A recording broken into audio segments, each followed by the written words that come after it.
SG Couples Vlog. I am here for today to explore, to share the gospel of the Lord, to share our moments together, to share our journey. Thank you guys, and guys, see you to my vlog. Welcome! Hello guys! Guys, magbabasa po tayo ngayon ng banal na kasulatan. Lord God. So, bago ko po ito basahin, tayo po ay magpapasalamat. Father God, maraming salamat, O God, sa araw na to, Lord. Maraming salamat, Panginoon, sa kabutihan mo sa buhay ko, Lord Jesus, sa buka. Ganun din sa mga nakikinig nito, O God. Lord, maraming salamat, Lord, sa gift of life, O God. Maraming salamat, Lord, sa hininga namin, Panginoon. Lord, bago po ako mag-uumpisa sa pagbabasa ng yung banal na kasulatan, O God, may your presence be with me, O God. Lord, lahat ng lalabas sa aking bunganga, O God, ito ay nanggagaling lamang sa iyo, Panginoon. Lord, bless us, O Lord. At Lord, sana po ang iyong presensya ay mamalagi sa amin ngayon. Thank you, Father God. Thank you, Lord Jesus. In the mighty name of Jesus, I have prayed. Amen. And guys, ang aking share at basahin sa inyo ngayon dito sa mga kawikaan. Ayun. So, dito tayo sa chapter 1. Ang kahalagahan ng kawikaan. Kung gaano ba talaga kahalaga ang mga salita, di ba? Yung mga ano niya dito. So, sabi dito na ito ang mga kawikaan ni Solomon na anak ni David, hari ng Israel. Sa pamamagitan ng mga kawikaan ito, magkakaroon ka ng karunungan. O, diba? It's very clear talaga, no? Na magkakaroon talaga tayo ng karunungan. Maitutuwid mo ang iyong ugali at mauunawaan mo ang mga aral na magbibigay sa iyo ng karunungan. So, bakit pa tayo, mga kapatid, bakit pa natin ibabaliwala ang mga salita na ito na nandito na lahat? Ito din ang magtutuwid sa ating mga kaugalian, di ba? So, verse 3, sa pamagitan din nito'y magiging disiplinado ka. Ayan. So, para magkaroon ka ng disiplinado, ito lang talaga, para mag-discipline natin para magkaroon nga tayo ng disiplina, is ito lang pala talaga yung sagot. So, pagpatuloy natin, dahil itinuturo nito ang matuwid na paraan ng pamumuhay, mabuting pag-uugali, paggawa ng tama at pagiging makatarungan. So, it's very clear talaga, mga kapatid, diba? So, kaya dito lang talaga tayo sa mga salita ng Diyos. Praise the Lord. Magkapagbibigay ito ng karunungan sa mga walang kaalaman at sa kabata ay magtuturo ng tamang pagpapasya. So, nagtuturo din pala ito ng tamang pagpapasya, no? Upang maunawaan nila ang kahulugan ng mga kawikaan, mga talinghaga at mga bugtong ng marurunong. Ang pagkatakot sa Panginoon na may paggalang simula ng karunungan. Diba dito talaga nagsisimula sa karunungan, kaya magkakaroon talaga tayo ng takot sa Panginoon, no? Ngunit sa hangal, walang halaga ang karunungan at ayaw niyang maturuan upang maituwid ang kanyang pag-uugali. So, uulitin ko, mga kapatid. Ngunit para daw dun sa mga hangal, walang halaga ang karunungan at ayaw niyang maturuan upang maituwid ang kanyang pag-uugali. Kaya praise the Lord talaga. So, kung tayo ay magpapaturo talaga, so ibig sabihin, hindi tayo matawag na hangal. So, kaya gusto nyo ba yan, mga kapatid? Diba? So, thank you, Lord, talaga sa mga salita mo. So, kaya, that is not our portion na hindi tayo magpapakorek, no? So, dito sa verse 8, anak, dinggin mo ang turo at pagtutuwid sa iyong pag-uugali ng iyong mga magulang. Ayan. So, dyan sa mga tayo, parang ano din no, parang sa nanay at tatay din natin no, mga kapatid, na kung tuturuan or i-correct tayo, kailangan ay makinig tayo sa kanila. So ganun din yung ama natin na nasa langit. So kung ano man yung itinuro niya diyan sa kasulatan niya, na kung ano man yung hindi tama, wag mong gawin, so wag talaga natin gawin. Sumunod lang talaga tayo ng nasa itaas. Praise the Lord. Amen. So verse 9, dahil ito'y makapagbibigay sa iyo ng karangalan katulad ng kurunang gawa sa bulaklak at makapagpapaganda katulad ng kwintas. Then, anak, sabi pa dito, huwag kang padadala sa panghihikayat ng mga taong makasalanan. Ayan. Kung tayo na may salita na talaga ng Panginoon, huwag na tayo magpadala doon sa mga taong huwag na tayo magpapadala doon sa mga taong makasalanan, no? Huwag kang sasama kapag sinabi nilang, halika, sumama ka sa amin, mag-aabang tayo ng sinumang papatayin kahit walang dahilan. Kahit nasa kasibulan pa ng kanilang buhay, patayin natin sila para matulad sila sa mga taong pumunta sa lugar ng mga patay. Oh my God. 13, makakakuha tayo sa kanila ng mga mamahaling ari-arian. Ito yung mga taong gahaman at walang takot pumatay, no? Para lang magkaroon ng kayamanan, para makuha nila yung gusto nila. So this is not our portion, mga kapatid. 13, sige na, sumama ka na sa amin at magpaghati-hatian natin ang ating mga nasamsam. So, wag talaga tayong dito sasama sa mga ganito kasi alam natin na hindi talaga ito tama at ito ay kasalanan. So, sabi na naman dito, hindi talaga nagkulang yung Panginoon sa atin, no, na magbigay talaga ng paalala. Sabi dito, anak, huwag kang sumama sa kanila, iwasan mo sila. So kaya pag alam natin na hindi ito nakakabuti sa atin, lalo na hindi kalugod-lugod sa kanila, huwag talaga tayong sumama sa kanila, sapagkat mabilis sila sa paggawa ng masama at sa pagpatay ng tao. Walang kabuluhan ang paglalagay ng bitag kung ang ibong iyong huhulihin ay nakatingin. Of course naman talaga, 'di ba? So kaya 'di ba, ang ibon pag gaya ng example dito na gaya ng ibon na pag alam niya na may nakaabang diyan na manghuhuli sa kanya, kapalagay mo ba na na lalapit siya dyan sa bitag na yan? Minsan nga pag lalapitan mo lang lilipad sila. So wag talaga tayong ganun, no na kung tayo ay marunong talaga, hindi talaga tayo madadala at mapunta sa hindi mabuti. So ganyan ang mga mangyayari sa mga taong ang ari-arian ay nakuha sa masamang alam ng ibon. Okay, sorry. Ganyan ang mangyayari sa mga taong ang ari-arian ay nakuha sa masamang paraan, mamamatay sila sa ganoon ding paraan. Oh my God. So, huwag tayong gumawa ng masama, mga kapatid, kasi alam nyo na kung ano man yung ginawa natin, yun din ang mangyayari sa atin. May tendency ganun talaga, di ba? Kasi nakasulat yan eh. Kapag tinakwil ang karunungan. So, ito naman ang babala pag itinakwil mo yung karunungan.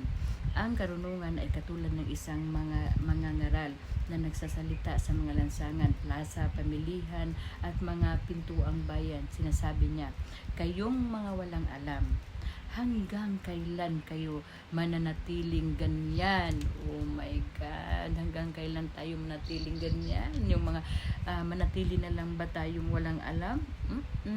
No, kasi nalalapit na yung pagbabalik ng ating Panginoong Hesus. Kaya wag nating parang igawing goal sa buhay natin na hanggang dito na lang tayo. Hindi tayo hihinto, mga kapatid. Instead, patuloy tayong mag-study talaga. Ididig natin kung ano talaga yung nilalaman nito, 'di ba? So, kaya mga kapatid, wag natin sayangin yung binigay ng Panginoon sa atin, okay? Sabi pa dito, kayong mga nanunuya, hanggang kailan kayo matutuwa sa inyong panunuya? Oh my God. kayong mga hangal, hanggang kailan ninyo tatanggihan ang karunungan? Kaya wag talaga tayong maging hangal, mga kapatid, kasi ang mga hangal lang ang tumatanggi na magkaroon talaga ng karunungan na nanggaling sa Kanya. So, pakinggan ninyo ang pagsaway ko sa inyo. O, di ba, sabi ng Panginoon, pakinggan nyo ang pagsaway ko sa inyo. Sasabihin ko sa inyo kung ano ang iniisip ko. Ipapaalam ko sa inyo ang aking sasabihin laban sa inyo. So, ibig sabihin na ang Panginoon talaga, hindi talaga nang kulang sa pagbibigay sa atin ng babala kung ano yung dapat at ano yung hindi. Kasi ayaw niya maligaw tayo, mga kapatid. Gusto niya na nandyan lang tayo sa presensya niya. O, diba? So, ganun lang, no? So, ayan. So, patuloy natin, mga kapatid, dito sa verse 24. Sapagkat hindi ninyo pinansin ang panawagan ko na lumapit kayo sa akin, at binaliwala ninyo ang lahat ng payo ko at pagsaway. So, nalulungkotin pala yung Panginoon, no? Pag yung binabaliwala natin yung kanyang pagsaway sa atin, no? So, kaya yun yung klaseng pagmamahal na mayroon yung ating Panginoon, na pag hindi natin pinakinggan yung mga sinasabi niya, is siyempre talaga, malulungkot din talaga siya, kasi He loves us talaga. Okay? He loves us unconditionally. So, praise the Lord and thank you, Lord. Sa 26 to 27, pagtatawanan ko kayo kapag napahamak kayo. O, kita nyo? So, yung mga natin, yung panunuyan natin na ginagawa natin, di ba, sa kapwa natin. So, mangyayari din pala yan. Kasi sabi dito, pagtatawanan din pala tayo ng Panginoon. Pag napahamak tayo, gusto nyo ba yung mga kapatid? Hindi natin yan for sure in Jesus' name. Kaya hindi tayo maggawa ng hindi tama, hindi maganda sa kapwa natin. Kukutyain ko kayo kapag dumating sa inyo ang paghihirap at mga pangyayaring nakakatakot gaya ng ipo-ipo at bagyo. Oh my God, kita mo yan, mga kapatid, na kung may ipo-ipo at bagyo man na darating sa buhay natin, tapos anong gagawin ng Panginoon? Sabi dito, sabi niya na, di ba? Sabi niya na kukutyain niya tayo. So, hindi talaga maganda, no? So, kaya wag talaga tayong gumawa, kasi paulit-ulit talaga yan. Dito pa lang tayo sa chapter 1 ng Kawikaan, no? So, paulit-ulit na talaga tayong binabalaan talaga. So, para hindi mangyayari sa atin kung ano yung ginawa natin sa kapwa natin, at hindi mangyari at siya pa mismo talaga maggagawa niya sa atin. Okay? So, praise the Lord. Tatawag kayo sa akin. Sabi niya, tatawag kayo sa akin, ngunit hindi ko kayo sasagutin. Oh my God, Lord. Wag hindi namin gagawin talaga. This is not our portion talaga. Ayaw namin na mangyari talaga yung Panginoon. Na ikaw mismo, hindi mo kami papakinggan, no? Sabi dito, dahil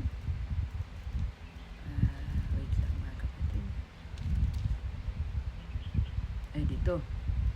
O, diba? Hahanapin ninyo ako, ngunit hindi ninyo ako makikita. Oh my God. Dahil ayaw ninyo na tinuturuan kayo at wala kayong takot sa Panginoon. So, mahirap talaga mga kapatid pag wala talaga tayong takot sa Kanya. Pero pag magkaroon tayo ng words niya, magkakaroon talaga ng takot sa Panginoon, kasi nandito lahat kasi nga, di ba, He is the Word, no? So, kaya napakamahalaga talaga na magkaroon talaga tayo ng kanyang mga salita. So, dito, dahil ayaw ninyo na tinuturuan, no, di ba? So, kayo at wala kayong takot sa Panginoon, tatanggihan ninyo ang mga payo ko at minasama ang aking pagsaway sa inyo. Kaya aanhin ninyo ang bunga ng inyong mga ginagawa at pinaplanong masama, sapagkat ang katigasan ng ulo ng mga taong walang karunungan ang papatay sa kanila. Oh my God. Kaya talaga ang katigasan ang pagkakaroon talaga ng matigas dito ng ulo ay ito talaga yung magpapahamag sa atin. So, ito na yung sinasabi niya. So isipin natin, no, mga kapatid. So, nangyayari pala yung mga bagay na hindi dapat sanang mangyari or yung meron tayong mga struggles in life dahil pala, ito pala yung consequences ng katigasan ng mga ulo natin. Praise the Lord. Thank you, Lord. So ipagpatuloy natin, no? Ang ganda pala ang ganda talaga ng mga salita ng Panginoon pag babasahin lang talaga natin, no? Okay. So, at ang pagsasawalang bahala ng mga hangal ang magpapahamak sa kanila. Ngunit ang taong nakikinig sa akin ay mabuhay ng matiwasay. Ligtas siya sa panganib at walang katatakutan. Praise the Lord. So kaya wala talaga tayong takot pag sumunod tayo sa Panginoon. Mamuhay tayo ng matiwasay. Thank you, Lord. God bless. So kaya mga kapatid, lahat ng mga nabasa natin sa araw na ito mga kapatid, parang gold na i-treasure natin to. Kasi isa to sa pinakamahalaga talaga, higit pa sa anong bagay dito sa mundong ito pa mga kapatid. Kaya ipuso natin yung pagbabasa talaga, no? Mahingi talaga tayo sa Lord ng wisdom talaga, knowledge and understanding talaga para maintindihan natin ito. Ang mga salita niya, ikikip natin sa heart natin and mind, no? So, dahil ito ay makakatulong talaga sa pag-spread ng kanyang gospel, gaya ng kanyang itinuro, na kailangan natin ibahagi yung kanyang mga salita para marami din yung mag-bless. Okay? So, thank you Lord sa mga salita mo Panginoon. So let us pray mga kapatid. Lord Jesus, maraming salamat Panginoon. Maraming salamat Lord sa mga salita mo Panginoon na aming napakinggan sa ngayon Lord God. Lord, maraming salamat Lord dahil hindi ka talaga nagkulang sa amin Panginoon na magbigay talaga ng babala Panginoon para hindi kami mapahamak Lord God. Lord, tanggalin niyo po yung katikasan ng aming ulo Panginoon. Lord, hindi kami magsasawang magpapasalamat sa iyo talaga Panginoon dahil Lord, dahil sa iyo Panginoon, nagkakaroon kami ng wisdom Lord dahil ito ay binigay niyo sa amin sa mga taong gusto pa talagang magkaroon talaga Lord God. Kaya Lord, ayaw talaga namin Panginoon na tawagin kami isang hangal in Jesus name. Ayaw namin ayaw namin din Panginoon yung hindi tatanggap ng mga koreksyon Panginoon. Kaya Lord, maraming salamat Lord sa salita na to Panginoon, at patuloy namin itong iingatan Lord God, patuloy namin itong ibibigay sa kapwa namin O God, lalong-lalo na doon sa mga hindi ba nakakilala sa iyo Panginoon. Lord, maraming salamat sa araw na to Panginoon, at Lord, sa pag-uumpisa ko sa araw ko na ito Panginoon, hopefully Panginoon, and I demand that my day Lord Jesus to be fruitful lang talaga Lord God, na I will be the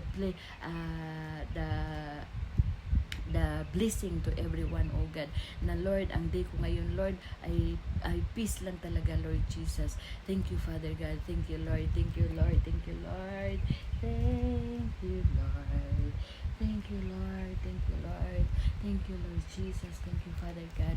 Pagkaingatan mo kami ngayon Lord God, sa mga taong nagwa-watch nito, maraming salamat, at ingatan niyo sila Panginoon, ibalik niyo sila ng ligtas sa kanilang mga tahanan oh God. Thank you Father God, in Jesus mighty name I have prayed, amen. Bye guys, and God bless everyone. See you on the next chapter. Bye.